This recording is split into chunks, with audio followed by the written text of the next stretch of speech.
하나님 말씀 함께 볼까요? 우리 열왕기하 1장 1절부터 4절까지 저 여러분들이 한 절씩 교독하도록 하겠습니다.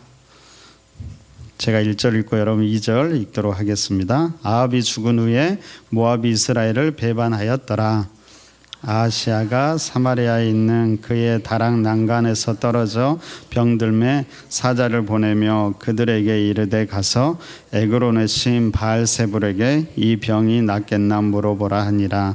여호와의 사자가 디셉 사람 엘리야에게 이르되 너는 일어나 올라가서 사마리아 왕의 사자를 만나 그에게 이르기를 이스라엘의 하나님이 없어서 너희가 에그론의 신 바알세불에게 물으러 가느냐.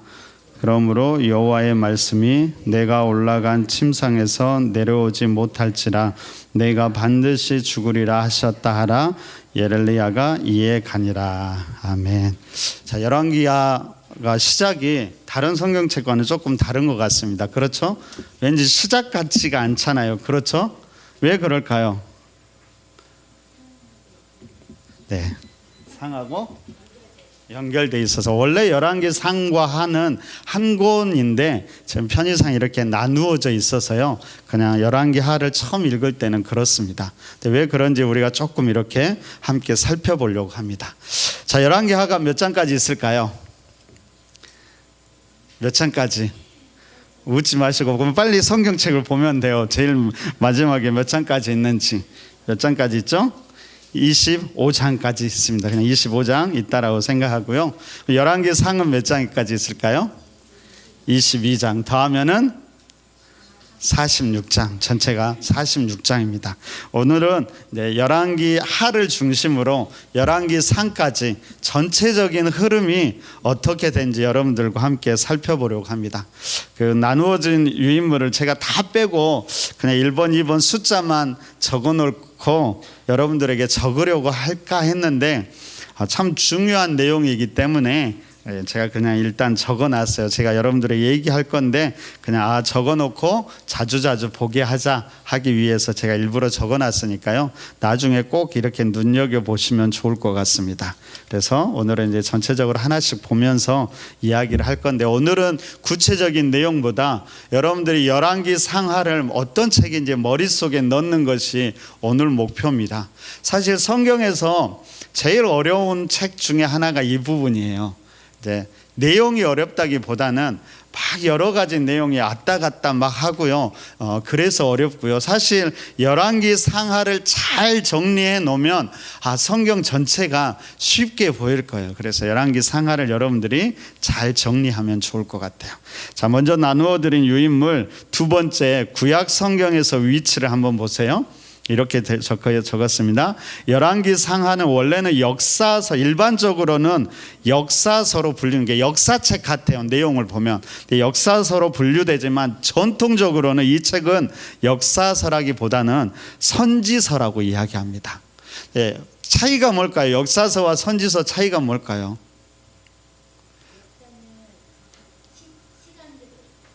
선지서는 선지자들을 중심으로 맞았어요. 역사서는 그냥 객관적으로 사실만 쭉 나열해 놓는 거예요. 근데 선지서라는 건 뭐예요? 그 속에 하나님이 반드시 이루고 싶은 하나님의 뜻이 있다라는 거예요. 그냥 흘러가는 역사가 아니라 그 안에 하나님이 말씀하고 싶은 이야기가 있다라는 거예요. 그래서 선지자들을 우리는 더 중심으로 잘 눈여겨보아야 한다라는 겁니다. 자, 가나안 입성부터 유다의 멸망까지 연대순으로 기록한 것을 전선지서라고 그래요. 그래서 여호수아, 사사기, 사무엘 상하, 그다음에 열왕기 상하를 이렇게 전선지서라고 그러는데 전선지서의 마지막 책에 해당되고요. 후선지서가 이제 그 이후에 이사야, 에레미야, 에스겔 그리고 12소선지서가 있습니다. 그래서 거기는 분열 왕국 시점부터 이제 포로 기한까지 이렇게 선지자들이 기록되어 있다라는 거 생각하시면 될 것 같습니다. 자, 히브리 성경은 이제 전후 선지서의 순서를 따라서 열왕기를 어디에 놓냐면 사무엘서와 이사야 사이에 놓고 있고요. 반면에 이제 한국어 성경이나 영어 성경은 사무엘서, 열왕기, 역대기로 배열했다라는 거 그냥 이건 참고로 아시면 될 것 같아요. 우리에게 중요한 건 뭐냐면 제가 지금 성경을 계속 바라보는 관점은 어떻게 보고 있냐면 하나님 나라라는 관점으로 보고 있어요.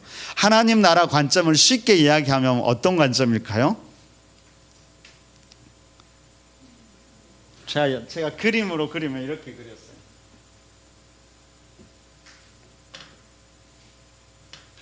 뭐예요? 와우. 놀라운 하나님의 와우가 하나님의 역사라고 했어요. 자, 이 위에는 뭐라고 그랬어요? 하나님의 나라가 충만했던 때요. 하나님의 나라가 충만했던 때. 그럼 이 아래는 어느 시대예요? 하나님의 나라가 가장 무너졌을 때. 다 잊어버리셨죠? 제가 처음 와서 이거 얘기했는데 감사해요. 제가 다음에 또 할 수 있어요. 자, 처음에 창세기 1장을 보면 하나님이 이 세상을 창조하시잖아요. 그래서 너무 보기에 좋은 샬롬이 가득한 하나님 나라가 풍성한 나라였어요. 근데 계속 이 나라가 창세기 2장 지나가면서 뭐가 들어와요? 죄가 들어와요. 죄가 들어오면서 하나님의 나라가 무너지기 시작해요. 가장 무너졌을 때가 언제였을까요?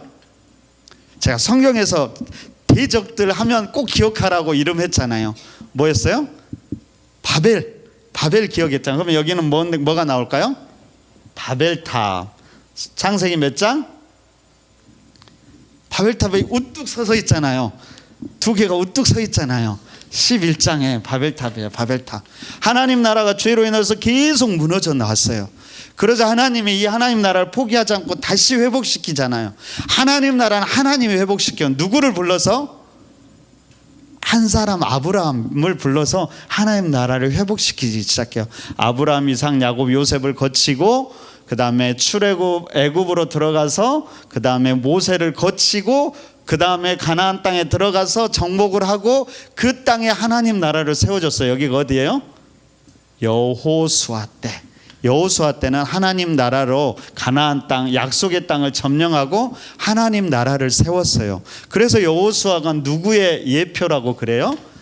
하나님 나라를 이루어가는 예수님의 예표라고 그래요. 그래서 제가 그 얘기도 했잖아요. 국민을 만들고 그 다음에 나라의 3요소, 국민을 만들고 주권을 받고 그 다음에 땅을 차지해서 하나님 나라를 완성했다라고 이야기했어요. 아, 목사님 지금 무슨 소리인지 몰라요. 그러면 이제 반성해야 돼요. 다음에 또 여기 세세하게 하면 오늘 또 11기가 못 들어가요. 그러니까 지금 빠르게 지나가겠습니다. 여호수아 때부터 자, 하나님의 나라가 만들어졌어요. 그러면은 그 하나님의 나라 그 다음에 중요한 건 뭐라고 그랬어요? 통치권. 누가 주인이냐? 하나님 나라의 주인은 누구라고 그랬어요? 하나님이에요. 하나님. 그런데 이 하나님의 나라의 주인을 자꾸 누구라고 그래요? 사람들이 자기라고 그래요. 자기. 그 이야기가 어디에 나와요? 사사기에 나와요. 사사기의 핵심적인 구절은 뭐예요? 자기 소견대로 옳은 대로 행하였다. 그러니까 자기를 왕으로 삼았어요. 그래서 하나님 나라가 무너지기 시작해요. 그러니까 자기를 왕으로 삼을 뿐만 아니라 누구를 왕으로 삼아요? 왕. 인간의 왕을 왕으로 삼기 시작하면서 하나님 나라가 무너졌어요. 가장 무너졌을 때가 어디일까요? 뭘 기억하라고요? 바벨. 그럼 여기 뭐예요? 바벨론 포로기 바벨론 포로기. 자, 바벨론 포로기는 언제 이야기일까요? 우리가 지난달 묵상한 책, 누구 책이요? 에레미야 때가 바벨론 포로기 이렇게 묵상하는. 자, 하나님이 하나님 나라를 포기했을까요? 안 했을까요? 안 했을까요? 다시 회복시켜요. 어떻게? 포로로 갔으니까 하나님 어떻게 회복시켜요? 포로 귀환을 시켜요. 고레스 왕 때 바사 왕, 고레스 왕 때 포로 귀환을 시켜서 회복시키는 거예요. 이 이야기가 어디 이야기에 나와요? 에스라, 느헤미야, 에스더 그 이야기로 그 다음에 천지서까지 말라기까지 이렇게 갔지만 하나님 나라가 완성 안 돼요? 완성되지 않고 이 기간을 동그라미 기간을 침묵기라고 그랬어요. 자, 오늘 이야기하고 싶은 게 뭐냐면 여호수아부터 그러니까 포로기까지가 이 이야기가 열왕기 하를 이제 차지한다라는 거예요. 여호수아, 사사기, 룻기, 사무엘, 상하, 열왕기 상하가 이 위치에 있다라는 거예요. 자, 그러면은 열왕기 상하의 이야기는 어떤 이야기일까요? 전체적으로 보면 하나님의 나라가 끊임없이 무너져 가고 있는 거예요. 그러니까 전체적으로 방향을 보면 열왕기상하는 어떤 이야기냐면 하나님의 나라가 무너져 가는 나라에서 마지막에 바벨론 포로로 잡혀간다라는 게 큰 방향이라는 거예요. 그러니까 여러분들이 열왕기하를 이렇게 읽을 때 간혹 훌륭한 왕도 나와요. 그래도 전체적인 방향은 지금 어떻게 흘러가고 있어요? 무너져 가고 있다라는 게 하나님 나라가. 그래서 이 흐름을 여러분들이 잡으면 좋을 것 같습니다. 자, 하나님 나라가 왜 무너져 갔냐면 우리 사사기 한번 찾아볼까요? 사사기 제가 얘기했죠. 21장 25절. 자, 오늘은 성경책을 열심히 봐야 돼요.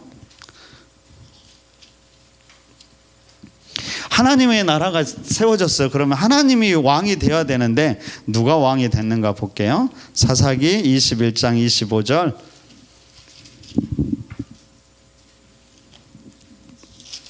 제일 마지막이에요. 사사기 21장 25절. 우리 한 목소리로 한번 읽어볼까요? 자, 시작.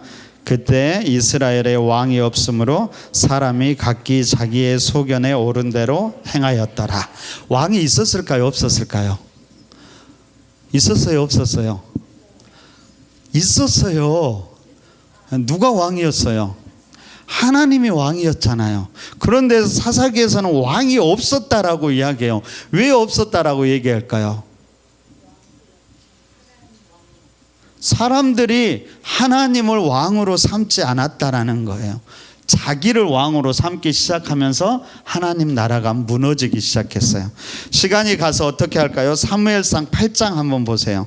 뒤로 쭉 넘어가서 사무엘상 8장 우리 4절부터 9절까지 저 여러분들이 한 절씩 교독해 보도록 하겠습니다. 구약성경 419쪽에 있어요.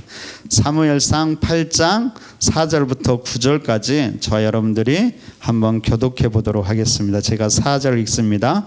이스라엘의 모든 장로가 모여 라마에 있는 사무엘에게 나아가서 이르되 보소서 당신은 늙고 당신의 아들들은 당신의 행위를 따르지 아니하니 모든 나라와 같이 우리에게 왕을 세워 우리를 다스리게 하소서 한지라. 우리에게 왕을 주어 우리를 다스리게 하라 했을 때 사무엘이 그것을 기뻐하지 아니하여 여호와께 기도하매 여호와께서 사무엘에게 이르시되 백성이 내게 한 말을 다 들으라. 이는 그들이 너를 버림이 아니요 나를 버려 자기들의 왕이 되지 못하게 함이니라. 내가 그들을 애굽에서 인도하여 낸 날부터 오늘까지 그들이 모든 행사로 나를 버리고 다른 신들을 섬긴 같이 내게도 그리하는도다. 그러므로 그들의 말을 듣되 너는 그들에게 엄히 경고하고 그들을 다스릴 왕의 제도를 가르치라. 그러니까 왕정 제도도 결국에는 어떤 흐름에 있어요? 하나님을 거부하고 자기들 인간이 왕이 되고 싶은 것에서 왕정 제도가 시작했어요. 그래서 사무엘이 야 그러면 너희들 고생하고 그 왕 때문에 너무 힘이 들 거야. 너희 왕이 되면 얼마나 너희를 힘들게 하는지 알아? 하나님을 섬겨. 그러니까 그들이 뭐라고 했을까요? 19절 보니까요. 백성이 사무엘의 말 듣기를 거절하여 이르되 아니로소이다. 우리도 우리 왕이 있어야 하리니 우리도 다른 나라들 같이 되어 우리의 왕이 우리를 다스리며 우리 앞에 나가서 우리의 싸움을 싸워야 할 것이니이다 하는지라.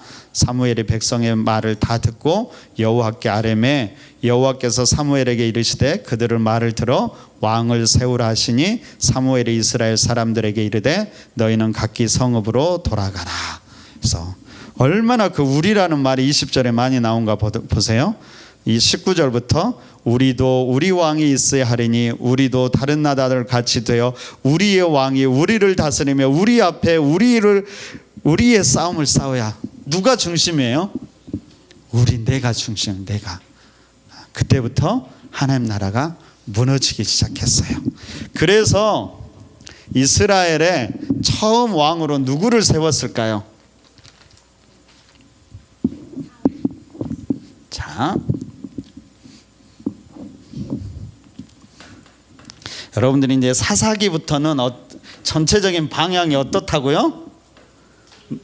나라가 계속 무너져요. 무너지는 이유가 뭐예요? 누가 원래 왕이어야 되는데 하나님이 왕이어야 되는데 누가 왕이 돼요? 내가. 인간의 왕을 결국에는 세우게 되므로 사사기부터 하나님 나라가 계속 무너진다라는 거예요. 그래서 자, 사사기, 룻기, 사무엘, 상하, 열왕기, 상하, 역대, 상하. 자, 사무엘 상에서 우리가 조금 전에 읽었잖아요. 제일 중요한 건 뭐예요? 왕을 요구해요. 왕을. 그래서 누구를 왕으로 세울까요? 사울. 누가 세웠어요, 왕을? 사무엘이. 그러니까 여러분들 사사기는 내가 이제 하나님 나라의 통치권이 하나님이 왕이 아니라 내가 왕이 된 이야기고요. 룻기는 뭐예요? 그럼에도 불구하고 그런 시대 속에서 아름답게 하나님을 왕으로 주인으로 삼는 여인의 모습이 있다라는 거예요. 그래서 그런데 대체적으로는 다 무너져가요. 그래서 사무엘상은 이런 사람들이 왕을 요구해서 초대왕 누구를 세워요? 사무엘이 사울을 세워요. 그러니까 사무엘상 이야기를 한마디로 하면 백성들이 왕을 요구하니까 사무엘이 사울을 왕으로 세운 이야기예요. 아셨죠? 그럼 사무엘 하는 누구 이야기일까요? 두 번째 왕. 누구? 다윗 왕이에요. 다윗 왕. 다윗은 하나님 보실 때 훌륭한 왕이었어요? 훌륭하지 않는 왕이었어요? 훌륭한 왕이었지만 그럼 완벽한 왕이었어요? 다윗도 실수하고 잘못하고 다윗도 큰 흐름에서는 무너지는 과정에 있는 거예요. 자, 그런 다음에 왕상은 누구 이야기일까요? 솔로몬. 맞나요? 왕상? 저도 갑자기 헷갈리기 시작했어요 이제. 솔로몬 이야기. 그리고 왕하는 그러면 누구 이야기예요? 이후에 이제 여기서는 이렇게 봐야 돼요. 이렇게 보니까 헷갈리죠. 이제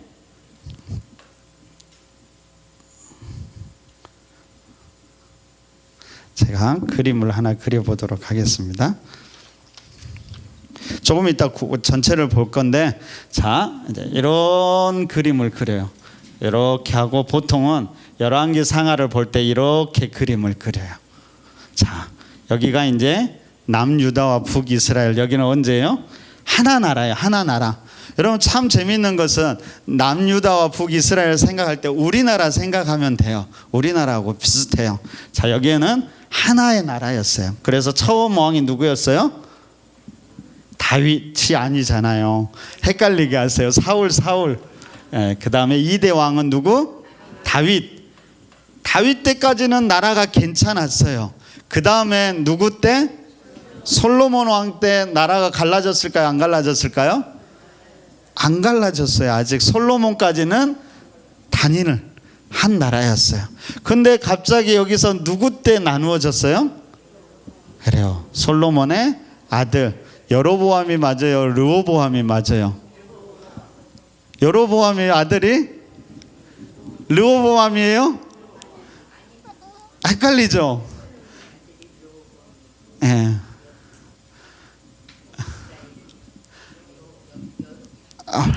그래요. 권사님 다 아시는데, 르호보암인지 여로보암인지 헷갈린 것들이 나와요. 저도 헷갈리더라고. 그래서 그렇게 얘기했어요. 저는 그렇게 외웠어요. 남남북녀. 남쪽은 남자가 멋있고 북쪽은 여자가 멋있대요. 그래서 남쪽에 남유다 솔로몬 아들은 르호보암이고요. 북쪽은 여로보암. 이렇게 나뉘어요. 이때 나누기 시작한다라는 거예요. 여기가 바로 이 나누기 시작한 것이 왕상 12장이에요. 그러니까 왕상 전반부까지는 단일 왕국인데요. 왕상 12장에서는 이제 나라가 나누기 시작되었다라는 거예요. 그리고 이때는 뭐야? 나누기 시작해서 남과 북이 계속 이렇게 흘러가는데 이때가 언제일까요? 여기는 이제 끝났잖아요. 그러니까 북이스라엘이 멸망당했어요. 그때 남유다. 여기가 몇 장일까요? 열왕기하 여기가 20장의 이야기예요. 20장의 이야기. 그리고 마지막 20장부터 25 15장 마지막까지는 뭐 어디만 남았어요? 남유다만 남았어요. 그러니까 열왕기상 12장부터 열왕기하 20장까지는 남과 북이 이렇게 있는 거예요. 그래서 어려워요. 그래서 북쪽도 있고 남쪽도 있고 그래요. 근데 여러분, 열왕기하의 주된 흐름은 어디냐면 북이스라엘을 따라가요. 그리고 이때 남유다의 왕들이 누구와 있는가라고 기록하고 있어요. 근데 중요한 건 조금 이따 얘기할 건데, 이때 선지자들도 다 여기에 있어요. 그러니까 이것을 종합적으로 봐야 되니까 좀 어려운 거예요. 그렇지만 여기를 잘 잡아놓으면은 여러분들이 이제 성경을 쉽게 이해할 수 있습니다. 다시 앞쪽으로 가보시겠어요? 자, 저자는 누구일까요? 열왕기하 상하의 저자는 누구일까요? 정확하게는 모르는데요. 어떤 사람은 대부분의 일반적으로는 예레미야라고 이야기를 해요. 어떤 사람은 에스라가 하지 않았을까? 서기관 에스라가 쓰지 않았을까 하는데, 일반적으로는 예레미야가 아마 했다고 하면 아마 바룩이라는 사람이 썼을 것 같아. 예레미야가 불러줘서 그래서 이라고 하고요. 그 다음에 왜 그런 얘기를 할까요? 열왕기의 마지막하고 예레미야서의 마지막이 똑같아요. 예레미야 52장과 열왕기하 25장이 똑같아요. 어떤 이야기일까요? 여호야긴이 다시 회복되는 이야기로 끝을 맺고 있어요. 그렇게 생각하면 될 것 같고요. 그 다음에 아마도 에스라는 역대기를 기록했다라고 그래요. 근데 여러분, 예레미야가 이 열왕기를 기록했다라고 생각하면 뭘 생각해야 되냐면, 예레미야는 언제 사람이에요? 우리 지난달에 계속 묵상했죠. 예레미야는 어느 시대 사람이에요? 이스라엘이 남유다가 멸망할 때 여기 있어요. 제일 마지막 25장에 있어요. 예레미야는 멸망기의 사람이에요. 그러니까 예레미야서는 어디에서 지금 기록된 거예요? 멸망기에서 이 이야기가 기록된 거예요. 그렇죠? 여러분, 제가 그 이야기를 했잖아요. 열왕기 멸망할 때 제일 이스라엘의 고민이 되는 게 뭐였을까요? 생각해 보세요. 조금 이따 나오니까. 어찌됐든 지금 여러분들이 알아야 될 건, 열왕기서는 여기 앞에 나라가 평안할 때 쓴 것이 아니라 이미 나라가 멸망한 그 시기에 이 열왕기가 기록되었다라는 거예요. 그걸 여러분들이 생각을 가지고 가시면 돼요. 자, 특징을 이제 보도록 할게요. 특징이 제일 중요하니까. 첫 번째, 자, 열왕기상과 열왕기하는 원래 한 권입니다. 그래서 히브리 성경은 뭐라고 그러냐면 왕들 이름이라는 이름으로 한 권으로 소개됩니다. 그래서 열왕기상의 마지막과 열왕기하의 처음이 자연스럽게 연결돼요. 열왕기상의 마지막은 누구 이야기냐면 아합과 엘리야의 이야기고요. 그 다음에 아하시아에 대해서 소개를 하고 있어요. 아합의 아들에 대해서 소개하고요. 열왕기하는 우리가 읽었죠. 누구 이야기로 시작돼요? 누구 이야기? 엘리야와 누구? 아하시아 이야기로 시작돼요. 그러니까 열왕기상과 열왕기하가 자연스럽게 연결된다라는 거예요. 그러니까 원래 한 권이라고 여러분들이 생각하시면 좋을 것 같아요. 자, 두 번째 보세요. 열왕기서는 사무엘서의 후속 기록이다. 그러니까 연속성을 갖는다. 지금 사사기부터 사실은 계속해서 한 흐름에 있다라는 걸 여러분들이 인식하셔야 돼요. 그래서 사무엘서는 사사시대에서 이제 왕정시대로 넘어가는 이야기를 기록하고 있고요. 이스라엘의 왕정의 첫 두 왕인 사무엘과 다윗에 대한 기록이에요. 열왕기서는 이제 다윗의 죽음과 솔로몬의 등극, 그리고 분열왕국 이래 남북 왕들 모두를 연대순으로 기록하고 있어요. 그런데 누구 중심이에요? 북왕국 중심이에요. 그러니까 열왕기 상부터는 누구 이야기하냐면 이제 솔로몬의 이야기가 나와요. 열왕기 상에는. 그리고 12장에 가면은 누구 이야기가 나와요? 솔로몬의 아들 르호보암으로 인해서 남과 북이 나뉘어졌다라는 거예요. 그리고 마지막에는 중간에 북이스라엘 멸망당하고 마지막에 남유다도 멸망당한다는 거예요. 그러니까 열왕기 상하는 누구부터? 솔로몬부터 어디까지 이야기해요? 나라가 멸망하는 데까지 이야기라는 거예요. 근데 이 사이에 중간에 뭐가 있냐면 남과 북이 분열돼서 따로따로 가는 이야기가 들어있다라는 거예요. 근데 이 이야기는 누구 중심으로 가냐? 북이스라엘을 중심으로 남유다 왕이 누가 있는지 어떤 일을 했는지 기록하고 있다라는 거 기억하시면 돼요. 그래서 열왕기 상하 하면 누구부터 생각하셔야 돼요? 여러분들은 솔로몬, 그리고 그의 아들 르호보암 때 나라가 나뉘어졌다. 한참 가다가 북이스라엘이 먼저 멸망당하고 그 다음에 남유다만 혼자 쭉 가다가 마지막에 멸망당했다. 이게 열왕기 상하의 큰 흐름이라는 거예요. 그래서 머릿속에 여러분들이 이것이 있어야 돼요. 안 그러면 헷갈려요. 사무엘 상하 앞에까지는 사울과 다윗 이야기라면 열왕기 하면 무조건 솔로몬을 생각하셔야 돼. 솔로몬부터 시작해서 솔로몬의 아들 때 나라가 나뉘어져서 북이스라엘이 멸망당하고 남유다만 존속하다가 남유다도 마침내 멸망당한다. 이게 큰 흐름이라고 보시면 될 것 같습니다. 자, 3번 보세요. 자, 열왕기가 겨냥한 1차 독자는 그럼 누구일까요? 누구한테 이 이야기를 들려주고 싶은 걸까요? 가장 최초 독자. 지금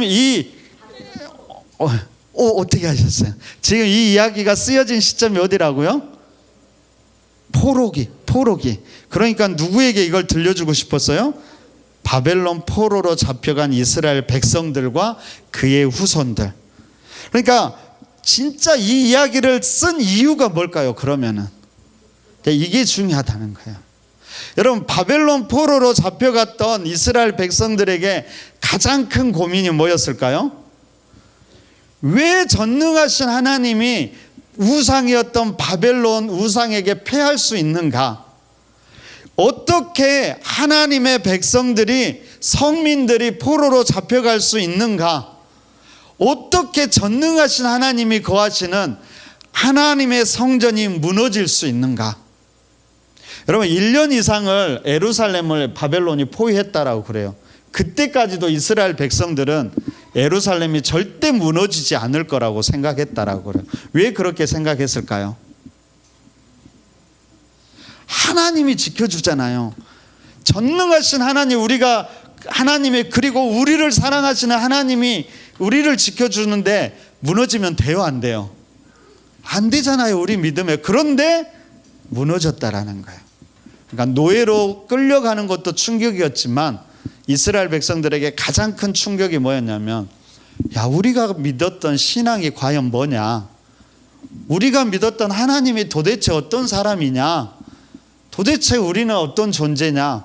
그런 고민과 갈등 속에 있을 때 예레미야인지 모르겠지만 이 이야기를 들려주면서 어떤 이야기를 해주고 있는 걸까요? 왜 너희가 이런 일을 당하고 있는지를 말하고 싶었던 거예요. 왜 그러느냐? 왜 그럴까요? 바벨론이 힘이 세서, 바벨론 우상이 힘이 세고 하나님이 능력이 없어서? 아니, 뭐 때문일까? 너희들이 하나님 앞에서 이 수많은 죄를 지었기 때문에 결국에 하나님이 너희를 바벨론을 통해서 징계한다라고 그걸 이야기하고 있는 거예요. 그러니까 이 열왕기 상하의 이야기는 뭐예요? 얼마나 이스라엘 백성들이 하나님 앞에 불순종하고 죄를 지었는가를 보여주는 이야기라는 거예요. 대표적인 죄가 뭐였을까요? 우상 숭배, 그리고 죄악에 행한 건데 대표적인 거 우상 숭배, 또 한 가지는 공의롭지 않은 것. 공의롭지 않은 것은 의롭게 행하지 않아요. 부정한 삶을 살아가요. 연약한 자를 돌보지 않아요. 이것이 대표적인 죄였고 결국에는 무너질 수밖에 없고, 무너진 것은 하나님이 무너진 것이 아니라 누가 무너뜨린 거예요? 하나님이 무너뜨렸다라는 거예요. 근데 마지막은 뭘로 끝난다고 그랬어요? 여호야긴이 회복되는 이야기. 그걸 통해서 주고 싶었던 메시지는 뭘까요?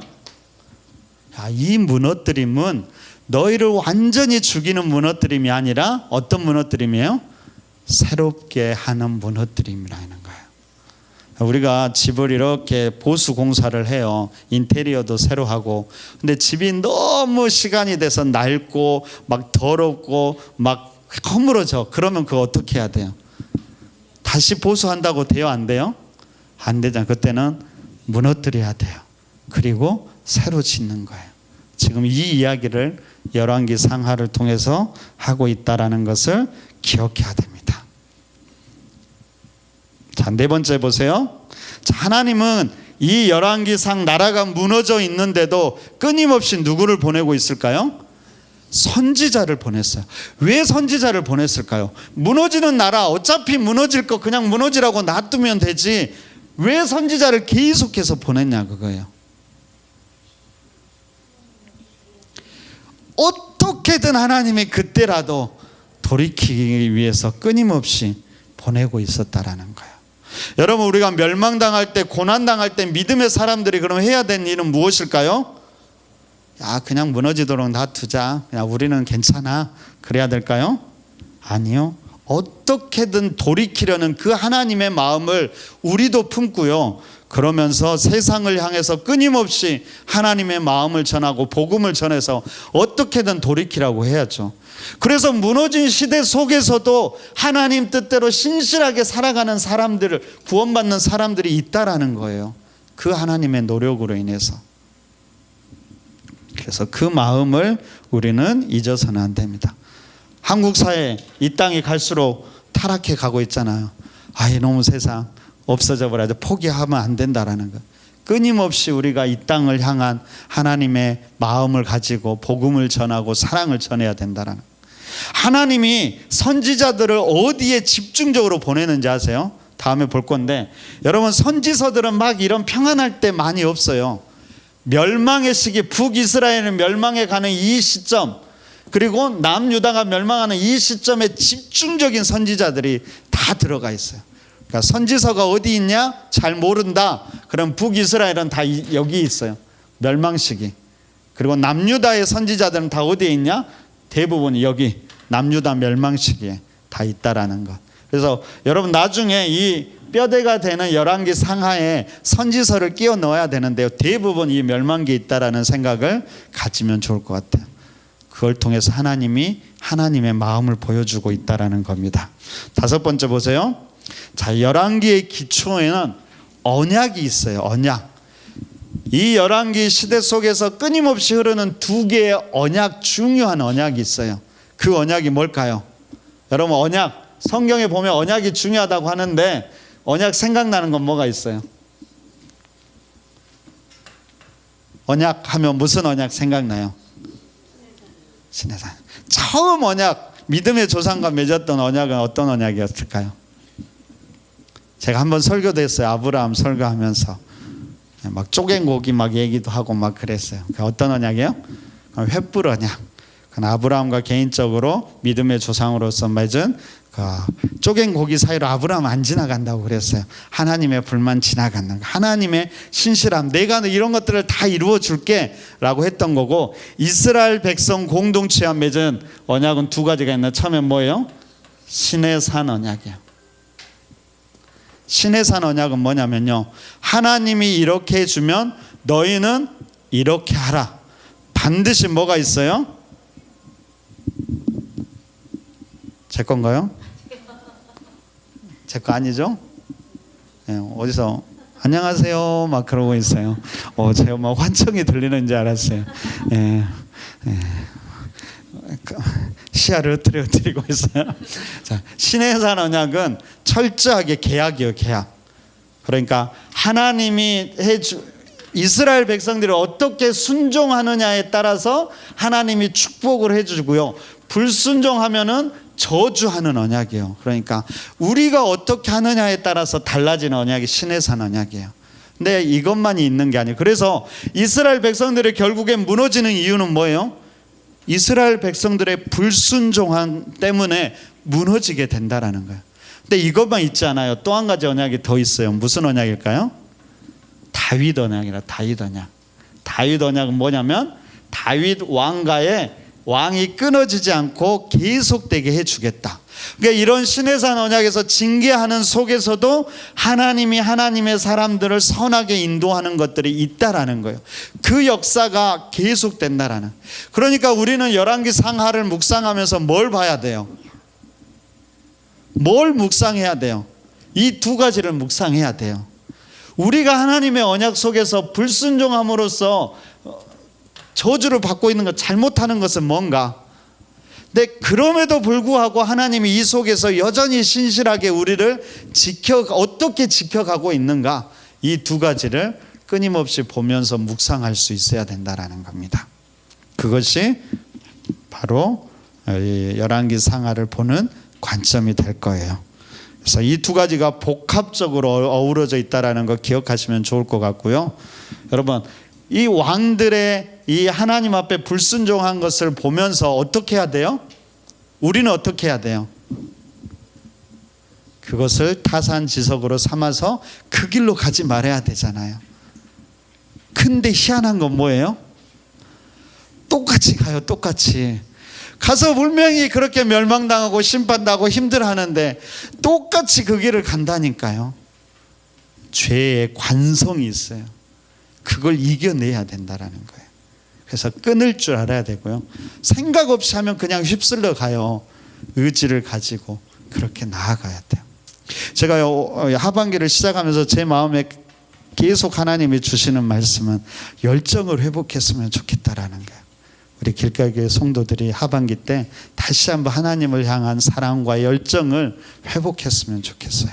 그 가운데 하나님이 주시는 축복도 누리셨으면 좋겠습니다.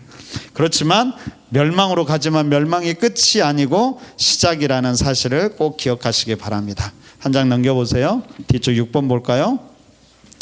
자, 열왕기는 구약의 뼈대를 이루면서 다른 성경과 밀접하게 연관되어 있다는 거 기억하시고요. 종합적으로 읽어야 됩니다. 자, 열왕기서는 내용상 역대기와 평행 본문을 읽어요. 자, 열왕기상은 이게 불순종 이야기라고 그랬어요. 그러니까 계속 포로기에 있으면서 너무나 낙심돼 있어. 그러니까 에스라가 너무 낙심돼서 안 되겠다. 너희를 좀 격려했으면 좋겠다 하면서 어떤 이야기를, 역대기를 써요. 역대기를. 어떤 이야기를 썼을까요? 역대기는 열왕기 상하에 있는 내용 중에서 남유다 중에서 신실했던 왕들의 이야기를 뽑아서 역대기를 썼어요. 그러니까 역대기의 큰 흐름은 어디에 있어요? 열왕기 상하에 있어요. 그래서 그 중에서 하나님 앞에 신실했던 왕들의 이야기만 뽑아서 역대기를 기록했어요. 하나님께서, 그리고 우리도 이렇게 신실하게 계속 하나님을 믿는 믿음의 사람들의 모습을 보여주고 하나님이 그들을 지키고 보호하고 있다는 것을 보여주고 있다는 거예요. 그래서 역대기와도 같이 중첩되는 부분이 있으니까 열왕기하를 읽으면서 역대기도 같이 읽으면 내용이 보완돼요. 그래서 훨씬 더 남유다 왕이 나올 때는 역대기를 찾아보면 내용이 훨씬 더 풍성해요. 그래서 열왕기 상하는 열왕기서는 북이스라엘 중심으로 읽고 역대기는 남유다 중심으로 읽으면 될 것 같아요. 자, 또 하나님의 말씀에 대한 순종과 불순종은 근본 뼈대가 어디를 바탕으로 두고 있을까요? 신명기 율법. 그러니까 이스라엘 율법의 가장 핵심은 신명기에 있어요. 신명기의 율법을 어떻게 대했느냐? 신명기 율법의 핵심은 뭘까요? 신명기 28장에 나오는 축복과 저주. 이렇게 하면 축복하고 저렇게 하면 저주한다고 이미 하나님이 다 말씀했어요. 그런데 이스라엘 백성들이 그 저주의 길로 가고 있다라는 거예요. 근본은 뼈대는 어디다? 신명기와 관련을 맺고 있다. 자, 이를 통해 하나님의 말씀과 약속이 분명히 이루어짐을 다시 한번 우리는 역사 속에서 열왕기에서 확인하고 있었는 게, 하나님이 말씀하셨던 신명기 율법이 그냥 하는 말씀이 아니라 이 말씀이 실제 삶의 현장에서 이렇게 적용되고 이루어지고 있구나를 우리는 열왕기서를 통해서 보게 된다라는 겁니다. 자, 한편 열왕기하의 많은 선지서들과도 연결됩니다. 왜 선지자들이 그런 메시지를 전해야 했는지 알 수 있는 배경이 돼요. 그러니까 여러분, 선지서들은 이 안에 다 들어있다라는 거예요. 선지서만 읽으면 왜 이런 이야기를 하는지 모르잖아요. 근데 열왕기하의 그 시대적인 배경으로 가면 이런 시대적인 상황 속에서 지금 이 선지자가 이런 이야기를 하고 있구나를 알 수 있게 해주는 배경이 된다는 거예요. 그러니까 선지서를 읽을 때는 반드시 열왕기서를 읽으셔야 돼요. 그러면서 그 배경을 알고 읽을 수 있다라는 거예요. 이렇게 여러 가지와 겹쳐 있어요. 그러니까 어려울까요? 쉬울까요? 어려울 수 있어요. 근데 쉽게 정리할 수도 있다라는 거예요. 그래서 오늘은 전체적인 이제 이런 생각을 가지고 전체적인 그림을 그리도록 하겠습니다. 오늘의 목표는 이제 그림 그리는 것까지. 제가 닦을 테니까 잠시 피곤하신 분은 눈 감고 계속 한 1분 동안 주무셔도 괜찮아요.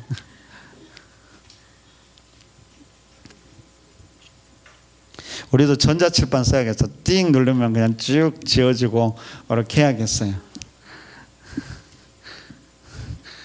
또 21세기에 이거 화장지로 이걸 열심히 닦고 있다니. 여담으로 하나 말씀해 드리면요, 이번 주에 새로운 부목사님 오실 것 같아요. 그래서 오늘 이사를 하십니다. 너무 좋아요. 저보다 키도 크고요, 얼굴도 저 잘생겼어요. 너무 좋아하시는데요. 상처가 되려고 그래요. 자, 열왕기상 전체적인 구조 여러분 세 부분으로 여러분 제가 아까 그림을 그렸죠. 이 그림은 제가 창안한 건 아니고요, 그냥 성경이 읽어지네 보면 이 그림이 있어요. 이렇게 돼 있어요. 그래서 열왕기상하가 처음이고요, 여기를 머리 부분이라 하고요, 여기를 몸통 부분, 여기를 꼬리 부분. 그러니까 크게 보면 열왕기는 세 부분으로 나누어졌다라고 여러분 생각하시면 돼요. 열왕기상, 왕상, 1장 여기서 시작하고 제일 마지막은 왕하 몇 장이요? 25장에서 끝난다고. 자, 이렇게 보면 어렵지 않잖아요. 세 부분. 자, 나누어지기 전까지가 여기 나누어지기 시작한 것이 왕상 몇 장? 12장이에요. 12장. 그러니까 왕상 1장부터 11장까지는 누구 이야기예요? 솔로몬 이야기예요. 그냥 이건 솔로몬만 기억하면 돼요. 솔로몬의 이야기. 자, 여기서 멸망당할 때가 언제라고요? 20장. 그러니까 이 이후부터는 20장부터 25장까지는 남유다만 있는 거예요. 근데 어려운 건 뭐예요? 몸통이 어려운 거예요. 몸통이. 머리하고 꼬리는 쉬워요. 근데 몸통이 어려운 거예요. 12장부터 왕상 12장부터 왕하 이제 20장까지 여기 부분을 우리가 이제 눈여겨보면 되는데, 몸통 부분은 크게 네 부분으로 나눠요. 네 부분. 하나, 둘, 셋, 넷. 여러분들이 생선 요리할 때 머리 잘라내고 꼬리 잘라내고 네 조각으로 앞으로 생선을 요리할 때 무조건 4등분으로 드세요. 열왕기 상하가 이렇게 4개로 돼 있지, 쪼개면서. 그래서 하나 쪼갤 때마다 몇 장부터 몇 장, 또 쪼갤 때 몇 장부터 몇 장, 그렇게 공부하셔야 돼요. 자, 왕상 12장부터 몇 장까지일까요? 16장까지.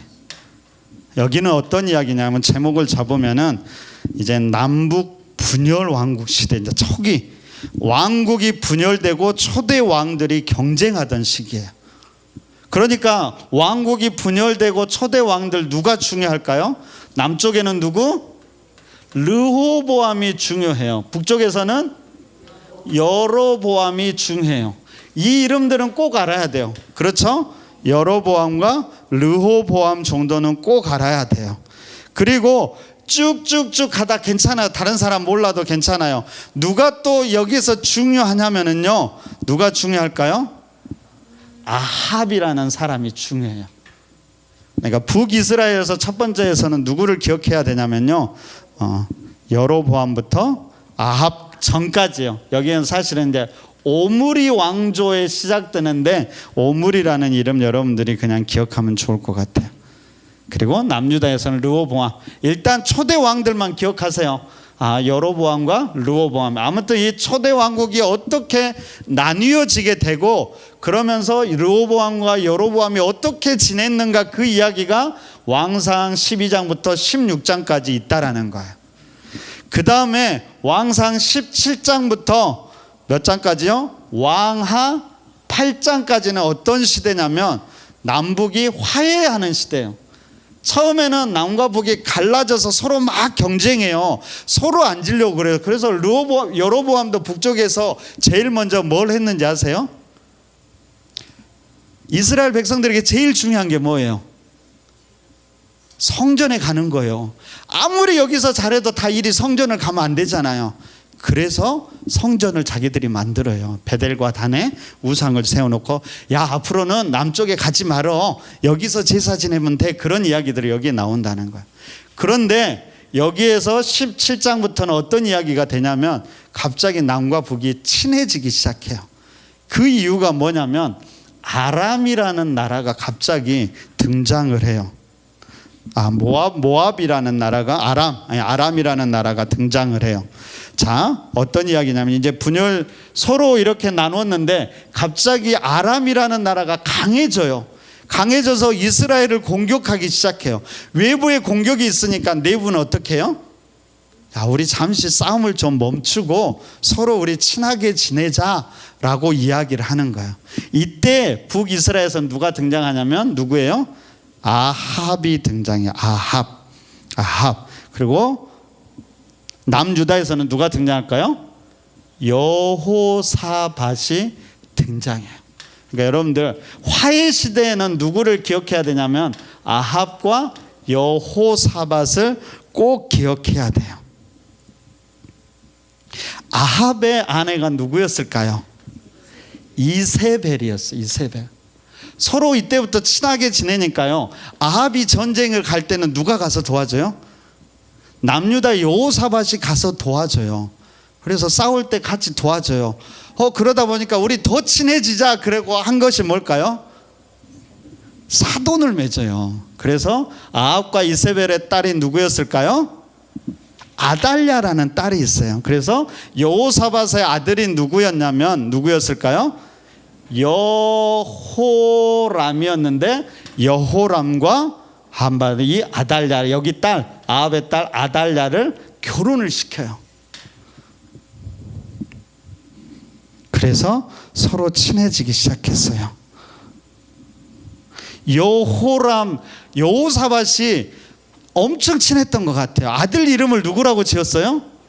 여호람이라고 지었어요. 아합의 아들이 원래는 누구였어요? 아하시아가 단명을 했어요. 그 다음에 누구를 왕으로 삼을까요? 여호람을 왕이 돼요. 이름이 똑같아요. 그쵸? 여호람과 여호람 똑같아요. 그러니까 여호람 나오면 여러분이 북이스라엘의 여호람인지 남유다의 여호람인지 잘 보셔야 돼요. 친해서 이런 거예요. 여호람과 아달랴가 결혼해서 자식을 낳았어요. 누구라고 이름을 지었을까요? 여기서 죽었던 아하시아 이름을 똑같이 지어요.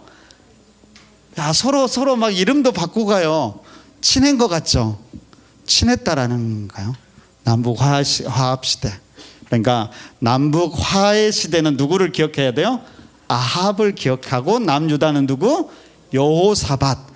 그리고 여호사밧의 아들이 여호람인데 누구랑 결혼했어요? 아달랴는 누구 딸이에요? 아합의 딸이에요. 그래서 막 이름도 바꿔서 막 지었어요. 여호람, 아하시아 다 똑같이 있다라는 거. 그러니까 화해 시대 때는 이름이 똑같으니까 잘 봐야 된다.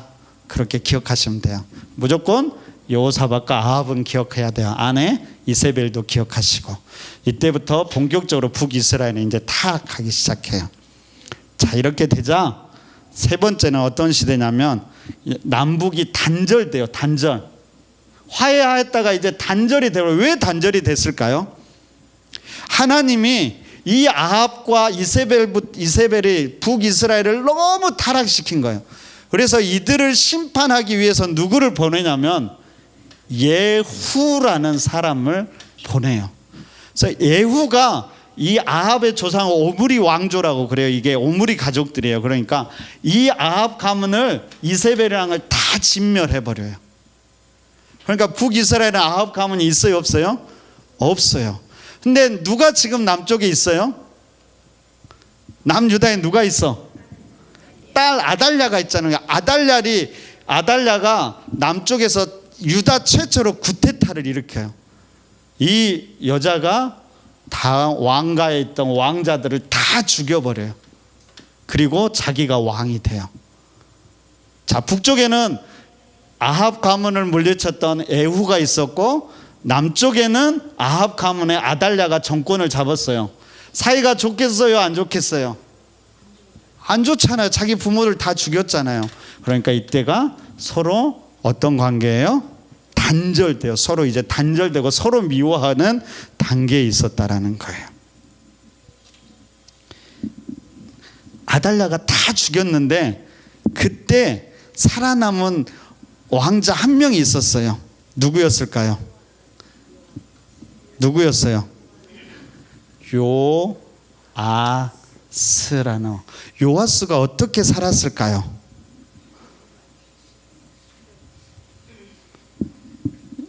요아스가 어떻게 살았어요? 전도사님, 목사님, 요아스를 지켜준 사람이 누구였어요? 진호미 목사님 누가 지켜줬어요? 요아스를. 공주희 전도사님 누가 지켰어요? 제사장이잖아요. 제사장. 제가 왜 이렇게 물어볼까요? 제가 생각이 안 나서. 제사장이 애를 숨겨줘요. 요아스가 어렸을 때 유모하고 같이 숨겨주고 나서 이게 목숨을 유지하죠. 나중에 개혁을 하게 되는 거예요. 아무튼 단절 시대라는 거. 그리고 예후가 이렇게 다 하나님 명령에 따라서 잘했으면 좋겠는데 예후가 잘했을까요? 안 했을까요? 지금 전체적인 방향 뭐예요? 몰라고 그러요. 예후도 금방 타락해요. 그러면서 타락하면서 더 나쁜 놈이 나왔어. 처음에 누가 시작했어? 여로보암이 북이스라엘 시작했죠. 더 나쁜 놈이 나와서 뭐라고 그래요? 여로보암 2세가 나왔어요. 이때 나와요. 근데 여러분, 예후 이후로부터 북이스라엘은 정치적으로는 오히려 번성해요. 여러분, 번성한다고 해서 더 좋은 게 아니에요. 내가 경제적으로 축복받는다 해서 더 좋은 게 아니라는 거예요. 영적으로는 계속해서 타락해 가고 있었다라는 거예요. 그래서 여러분들이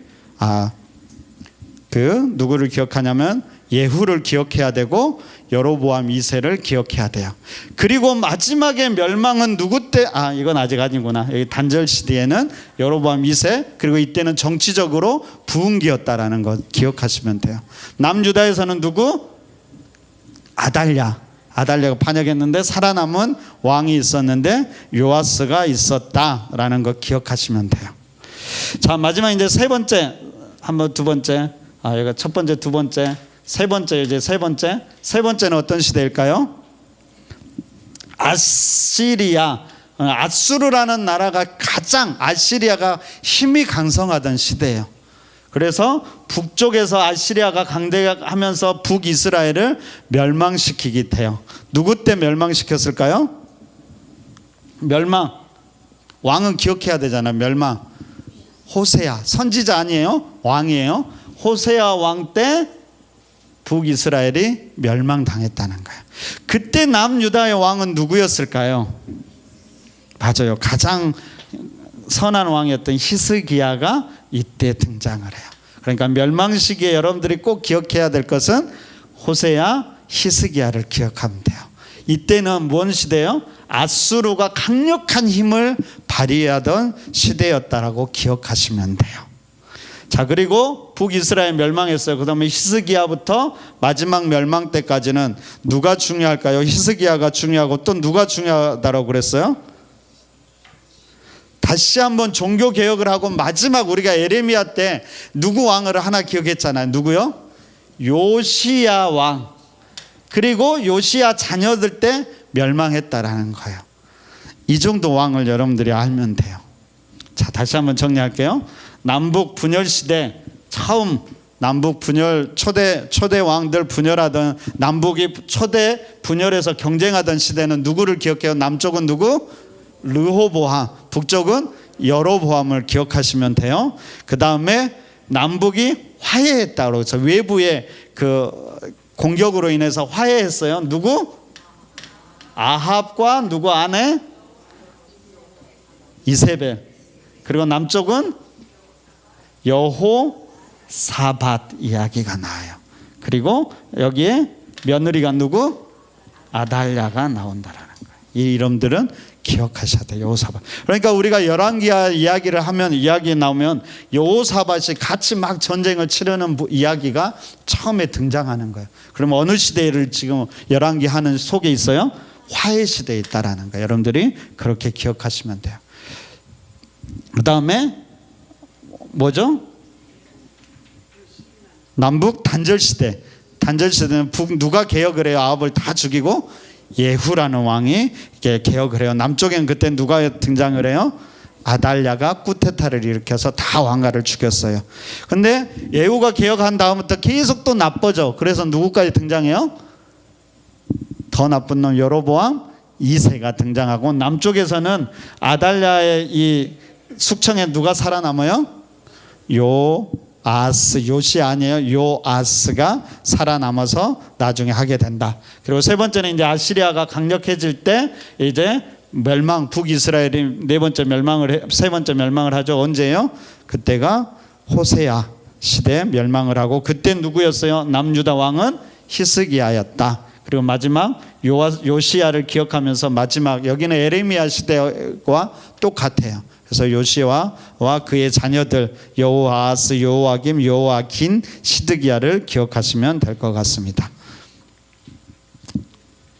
선지자, 우리가 읽었던 왕하 가장 어두웠던 시기에 대표적인 선지자 누구 있을까요? 아합 시대 때 엘리야, 그리고 그 이후 시대는 엘리사가 등장해요. 그렇게 기억하시고, 나중에 이 멸망기에 선지자들, 선지서들이 이제 들어가면 될 것 같아요. 오늘은 여기까지 하도록 하겠습니다. 여러분들이 이 네 토막을 기억하셔야 돼요. 머리와 네 토막, 그 다음에 꼬리, 그리고 왕들, 중요한 왕들만 기억하면 돼요. 다 기억하려고 하지 말고 결정적으로 들어가는 이름 기억하시면 좋을 것 같아요.